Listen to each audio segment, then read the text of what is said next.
Isang masarap na bonding na may inuman at kagayan kasama ang mga tropa at mayroong iba't ibang klase ng masasarap na alak at talaga namang swak na swak sa inyong panlasa. Yung tipong pag may alak, dapat mayroon ding bandang katapat. At syempre, hindi rin dapat mawala ang mga masasarap na pagkain na talaga namang bubusugin ang iyong tummy at yung talaga naman tipong gaganahan kang kumain. Yun nga ang tipong umuusok-usok pa tapos pag tiningnan mo ay talaga namang maglalaway ka. Masarsa na nga ay masustansya pa. Naku po, napakasarap sa tuwi-tuwi na. Ito nga yung literal na finger-licking good na talaga namang sagad sa buto. Ayun na nga mga ka-Ronstar, may bago ngang na-discover ang mga tropa para sa isang masarap na bonding na may kahalong moderate drinking. At ito nga ay saktong-sakto para sa inyong lahat na magkakaibigan.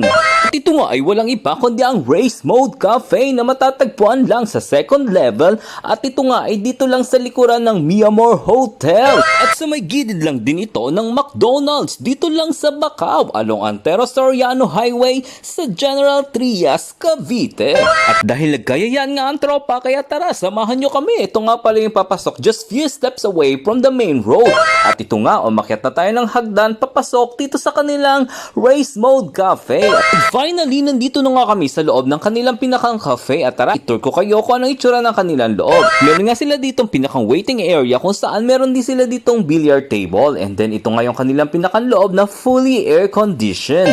And dim light yung kanilang gamit dito. At ito yung kanilang pinakang bar counter kung saan makikita nyo dito yung mga iba't ibang klase ng mga alak kung alin yung gusto ninyong inumin. At dahil obvious nga na race mode yung kanilang pangalan kaya may mga car toys sila dito para sa racing. At syempre hindi mawawala meron din po sila ditong banda kaya pag gusto ninyong makijamming go na go lang tayo dyan.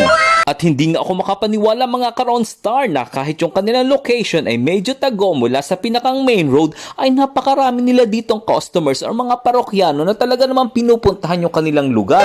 Isa nga itong indikasyon na talaga namang binabalik-balikan at dinadayo ang masasarap nilang pagkain dito. At ito nga dumating na yung iba naming mga kasamahan. O diba, obvious na obvious naman at kitang-kita sa kanilang mga labi na talaga namang na-miss namin ang ganitong klase ng banding. Dahil kompleto na nga kami, kaya agad-agad naman namin hiningi ang kanilang pinakang menu para orderin yung mga pagkain na gusto naming lapangin at talaga namang subukan or i-try kung gaano kasasarap at maging yung mga alak na gusto naming itagay. At habang hinihintay nga namin ang aming mga orders ay dapat natin syempre samantalahin ang pagkakataon na ito para magkaroon ng mga kwentuhan, kumustahan, so ano na ba ang latest? At syempre, yung mga buhay-buhay lang dapat natin ang pag-usapan. Hindi kasi magandang gawain na yung buhay ng iba ay ating pinapakialaman. Yun, at una nga nilang iserve sa amin ang isang malamig na inumin. Pagkatapos nga ito namang french fries bilang aming appetizers. At hindi nga nagtagal ay dumating na nga ang aming sizzling pork sisig. At ito na rin ang bagnet or lechong kawali na napakasarap. Then ang napakaraming serving nila na crispy pata. Talaga namang nakakagutom. At sumunod na nga itong kanilang pork sinigang na talaga namang umuusok-usok pa sa init at talaga namang matatakam ka na ito ay tikman. And then ito na yung pinakang masustansya nilang mixed vegetables. At ito na rin yung kanilang wow, boneless bangus. Sarap. Tapos meron kang mainit-init na kanin. Talagang swak na swak. Tapos meron kang chiksilog. Ay talaga namang mapubusog. Aba naman, patatagalin pa ba natin yan? Tara, samahan nyo kaming lumapang. So it's chow time.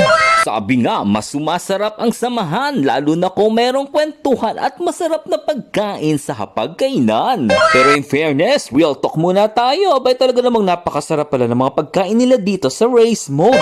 Lalong-lalo na yung kanilang crispy pata. Bukod sa napakarami ng serving ay talaga namang napaka-crunchy at napaka-yummy. Lalong-lalo na pag isinawsaw mo sa pinakang toyo mansi nila. Then yung kanila ditong pork sinigang na talaga namang mainit ng isinurb ay napakasarap. Tamang-tama yung asim at saktong-sakto para sa tag-ulan.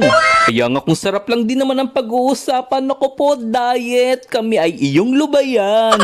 Kaya naman pala maraming kumakain dito kasi mga pagkain nila dito ay masarap kurut-kurutin hanggang buto. Tapos ang sarap isubo ng kanilang mga pagkain. Super crunchy ba naman ang kanilang crispy pata tapos may masustansyang veggies. Eh talaga namang kakagat-kagatin mo at sisimut-simutin mo hanggang buto. Ang sarap. Lahat kakainin, lahat kakagatin. Kaya ang utos, wala dapat matitira.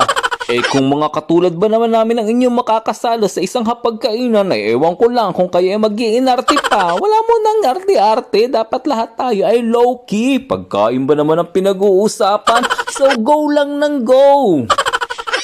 At pagkatapos nga namin magpakabusog sa mga pagkain nila ditong sobrang sasarap, ay tara, let's go! Tagay naman tayo! At isang friendly reminder nga sa inyong lahat, drink moderately and responsibly. Syempre, ang banding sa tropa, hindi tinitipid yan. At siya nga pala, kung meron kayong mga tropa o mga kasamahan na nagbe-birthday o merong kaarawan, ay dito pwedeng-pwede yan. So tara na, isang masarap na kampay kasama ang inyong mga kaibigan. At bukod nga din pala na pwede kayo makijump sa banda nila dito, ay pwede rin po kayo dito mag-video, okay? So what are you waiting for? Just come and hang out here. At pagkatapos nga ng napakasaya naming banding dito sa Race Mode Cafe, ay nag-decide nga kami magsipag-uwian.